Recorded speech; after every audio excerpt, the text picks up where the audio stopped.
Hello again, everyone. Edwin Learnard back once again. In this YouTube astrological segment, I'm going to be talking about Gemini and love. And yes, it does apply and pertain to the sun, moon, and ascendant. Well, anyway, people, well, first thing about Gemini in love, or and love, I should say, is that with Gemini, well, the thing about them is, of all the signs in the zodiac, they may be the hardest one to tie or pin down, so to speak, figuratively speaking, in terms of any sustained love commitment. And I think a lot of that is attributed to the fact that they have like an internal conflict that goes on between being free and also being close to a person. It's like a little dilemma that they face. That has a lot to do with the duality of Gemini. I think that is part of it right there, because it's not just the fact that they could be somewhat fickle and flighty in their nature.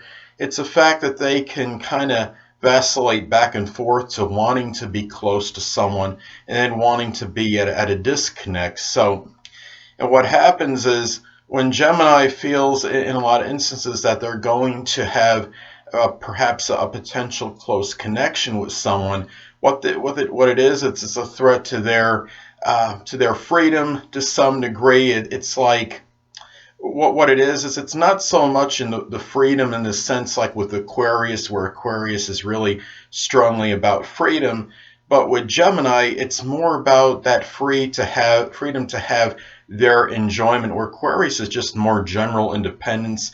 Gemini, I think their problem in a lot of instances is because they feel if they get tied down to somebody, then life might become mundane, it might become monotonous and tedious, and something where it would be less eventful and exciting for them. And I think that's why a lot of times Gemini is not really enthralled with the prospect of having a committed union. But the thing about Gemini, if they do fall in love with someone, I think one indicator to look at is the fact that you'll get more persistence and consistency from them.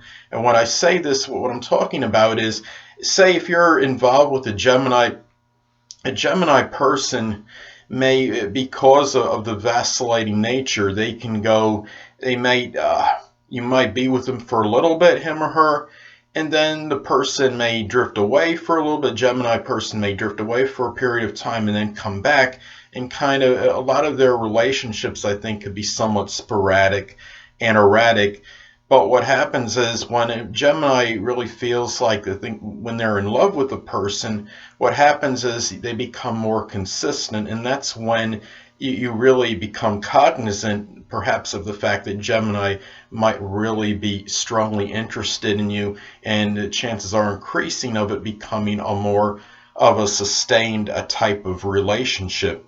The thing about Gemini too is that they are the quintessential communicators, and to keep Gemini interested in a love relationship, really it's important to have a versatile mind, be able to diversify in terms of your communication, talk about a lot of subjects and be well informed of them. Gemini doesn't like to stay with things for a very long period of time, and really the more subjects that you're knowledgeable about, the better off it can be for you.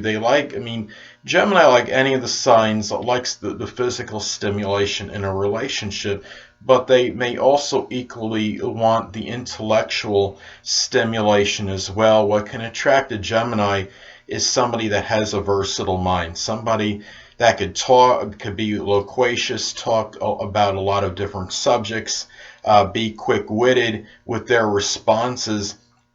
And also, Gemini too can have a mischievous side to them. And it's so Geminis will like to joke and tease sometimes, and even play practical jokes on you. They may want to hide something on you. They may mess with you, for example, and remove your icons temporarily from your computer screen as an example, but put them back, of course. Whatever they do, it's not malicious. It's generally, Geminis do like to joke around, and it was funny. I had a friend a long time ago that has a Gemini rising, and I think this epitomizes the Gemini way a lot, and even in relationships especially. He had told me that he was on the phone with somebody that he had a former girlfriend, I guess, and then the other one was the current, and then one would call, and then he'd talk with one for a little bit, then they'd hang up, whatever, then the phone call would ring again, it would be another girl, and he kept going back and forth with it. And I think that kind of epitomizes the Gemini way to some degree, because sometimes Geminis feel more comfortable with having more than one relationship, but yet maybe superficial. I'm not saying, I mean, most Geminis I don't think are going to have a real strong, stable relationship with someone if they're getting close to marriage or what have you, and then have one simultaneously with another.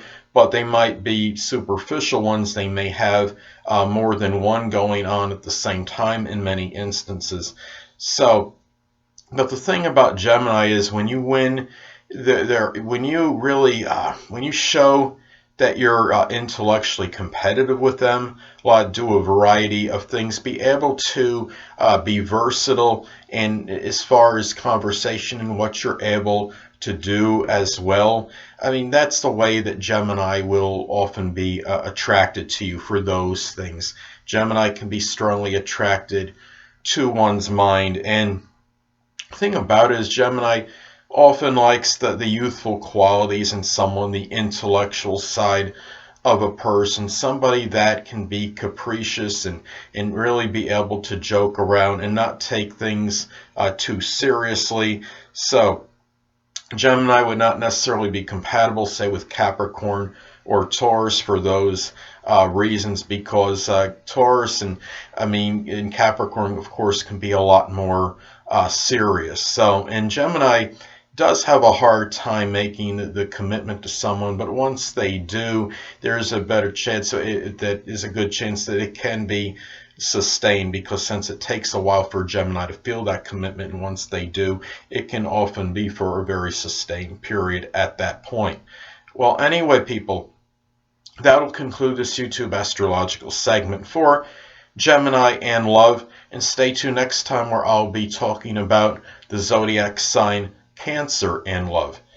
Two things I want to get with you on before I head out. Firstly, the stars may impel but do not compel. And secondly, never isolate any single astrological element, aspect, planetary placement, position, configuration, influence, or what have you, and make an analysis of a person, astrologically speaking, based on this alone, because astrologically speaking, the person is the sum of all their components in their natal chart and not just one. Until next time, people, stay well.